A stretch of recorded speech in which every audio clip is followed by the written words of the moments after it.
Bonjour chers camarades compatriotes, aujourd'hui on démarre une nouvelle série de vidéos sur la propagande russe. Le but de cette série est d'analyser la propagande du Kremlin à destination de nous autres, pauvres occidentaux dégénérés. Je précise tout de suite avant de commencer que l'on ne va parler que de la propagande russe ici.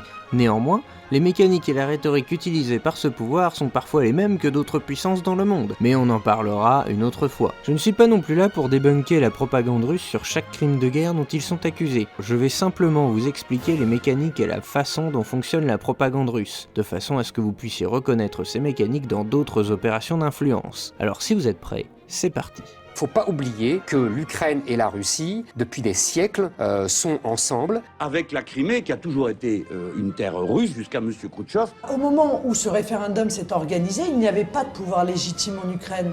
Des néo-nazis qui dorénavant sont au gouvernement de l'Ukraine. D'abord, dans l'histoire, les Russes n'ont pas souvent attaqué. L'OTAN aujourd'hui ne sert qu'à légitimer l'asservissement des pays européens.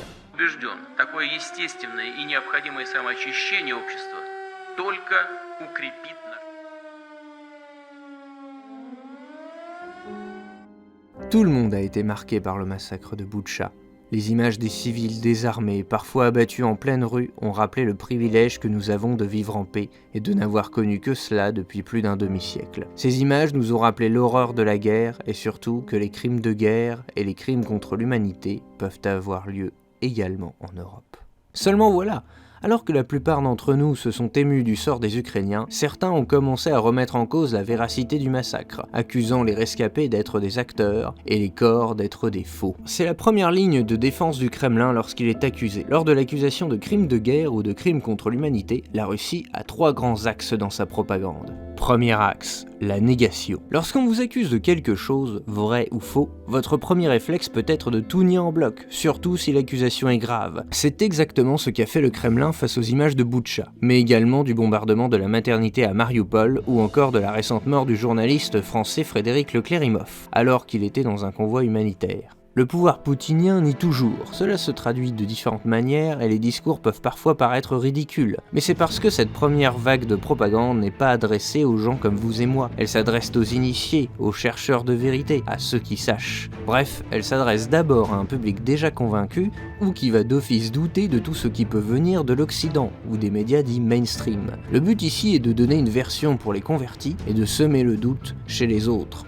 Ce premier axe va parler de mise en scène et d'acteurs payés par le gouvernement ukrainien, ce qui rappelle un peu la négation des pro-armes aux États-Unis, qui accusent souvent les victimes des tueries d'être des acteurs. Toujours dans le registre de la mise en scène, on a les accusations qui portent sur les corps et leur décomposition, comme quoi les corps sont des faux ou ne sont pas des corps d'habitants car leur état de décomposition ne correspond pas avec le temps depuis lequel ils sont censés être là. Un peu plus subtil sur Boutcha, les Russes ont envoyé leurs bots et agents étrangers sur les réseaux pour comparer Boutcha au fameux charnier de Timișoara. Timișoara, pour ceux qui ne sont pas au courant, c'est une petite ville roumaine d'où est partie la révolution de 89 qui renversera Ceausescu. La police politique réprima durement la révolte et les morts furent secrètement incinérés. L'opposition met alors en scène un faux charnier pour faire croire qu'il s'agit du fait de la Securitate, la police politique roumaine, et faire réagir l'opinion internationale. On parle alors de milliers de morts dans cette petite ville, alors qu'il ne s'agira au final que d'une centaine. Le problème du parallèle avec Timișoara, c'est que depuis, les techniques d'analyse des images ont évolué, que les journalistes ont pu se rendre sur place et enquêter librement. Ils ont pu vérifier si les morts avaient bien été tués par balle, et depuis combien de temps, contrairement au cas roumain. Bref, il s'agit ici d'un argument assez faible qui n'a que pour but de vous faire douter de la véracité des faits, malgré toutes les preuves. Il s'agit donc toujours de crier à la mise en scène, au faux et à la fraude, d'une manière ou d'une autre. Cette première défense s'effondre généralement assez rapidement face aux preuves accumulées, mais elle est nécessaire pour le Kremlin car elle permet de semer le doute d'une part et de répondre rapidement aux accusations à peu de frais. Vient ensuite le deuxième axe. La falsification des faits. Ici, plus question de prétendre que tout est faux et qu'Hollywood a tout orchestré. Non, cette fois on ne nie plus les morts et les victimes. On va juste travestir la vérité de façon à retourner l'accusation. Par exemple, pour Boutcha, on va dire qu'il s'agit de corps de soldats russes qu'on a habillés en civil, ou encore que le massacre est le fait des Ukrainiens eux-mêmes. C'est souvent l'occasion d'utiliser la carte Azov pour le pouvoir russe. Le régiment Azov, on en parlera plus en détail dans une vidéo dédiée, mais à entendre le pouvoir russe, ils sont partout. Leur QG est à Mariupol, Marioupol et la ville est assiégée, mais ils trouvent quand même le moyen d'être là à chaque crime de guerre dont est accusée la Russie en Ukraine. Même quand la ville est tombée, c'est toujours eux que le Kremlin accuse. Et on parle de 3 à 4 000 personnes là, pas des centaines de milliers de gens. À ce niveau, c'est soit un super pouvoir, soit la Russie se fout bien de nous. Dans le même genre, pour la maternité de Marioupol, on a eu le coup des soldats ukrainiens, qui soi-disant occuperaient l'hôpital et se serviraient des civils comme boucliers humains. Le but ici est de rapprocher les Ukrainiens de Daesh, pour faire croire que ces derniers sont identiques aux islamistes, et utilisent les mêmes méthodes. C'est aussi une manière de couvrir une bavure militaire en retournant l'accusation. Concernant M. Leclérimov, la Russie prétend qu'il ne s'agissait pas d'un convoi humanitaire, mais d'un convoi militaire et que le journaliste était en fait un mercenaire, terme servant à désigner les volontaires internationaux venant combattre aux côtés de l'Ukraine, et donc un combattant. Cette dernière accusation est d'ailleurs déclinée à l'infini, tantôt il s'agit d'un mercenaire, parfois d'un agent secret, parfois d'un instructeur militaire, bref, vous l'aurez compris, les versions se suivent et se succèdent. Vous l'aurez compris, la deuxième étape consiste à travestir la vérité pour dédouaner la Russie, voire de retourner l'accusation sur l'autre. La cible ici est déjà un peu plus large. En effet, on a une version souvent un peu plus crédible que la précédente et qui s'oppose à la version de la victime. Le but est alors de plonger les gens dans un torrent de versions contradictoires afin qu'ils ne sachent plus qui croire. Plongé dans ce brouillard, on est tenté de renvoyer les deux belligérants dos à dos et de croire qu'ils mentent tous les deux. L'effet est alors celui du désintéressement du conflit. Cette propagande anesthésiante plonge sa victime dans la confusion et la rend apathique, et par conséquent inoffensive pour le pouvoir russe. Le pouvoir russe nous resserre alors rapidement une couche avec le troisième axe. Troisième axe, la justification.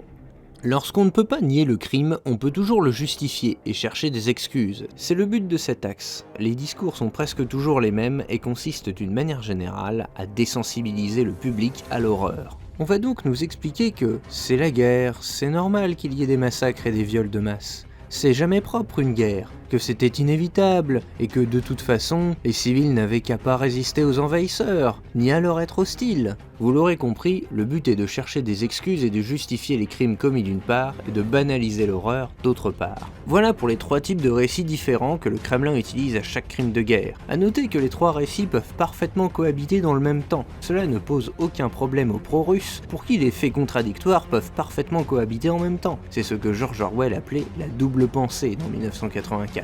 Toute cette propagande a plusieurs buts, celui de donner un récit auquel se raccrocher pour tous les pro-Poutine occidentaux, mais aussi et surtout de plonger dans le brouillard tous les autres, afin de plonger les gens dans la confusion entre la vérité et le mensonge, et enfin de les désensibiliser à l'horreur. Le but étant de les désengager du conflit, que les Occidentaux s'en désintéressent et fassent pression sur leurs dirigeants pour stopper les sacrifices auxquels nous consentons tous pour aider les Ukrainiens. Une telle propagande, consistant à nous transformer soit en êtres apathiques, soit en fanatiques prêts à tout pour soutenir une puissance étrangère hostile, en dit long sur l'état de la Russie d'aujourd'hui et la manière dont elle perçoit les peuples et les individus. Cette vidéo est maintenant terminée. Tu peux laisser un commentaire pour me traiter de mouton et t'abonner pour le faire sur toutes les prochaines vidéos sans en louper une seule. N'oubliez jamais tous les crimes et toutes les injustices qui se produisent en ce monde. À la prochaine.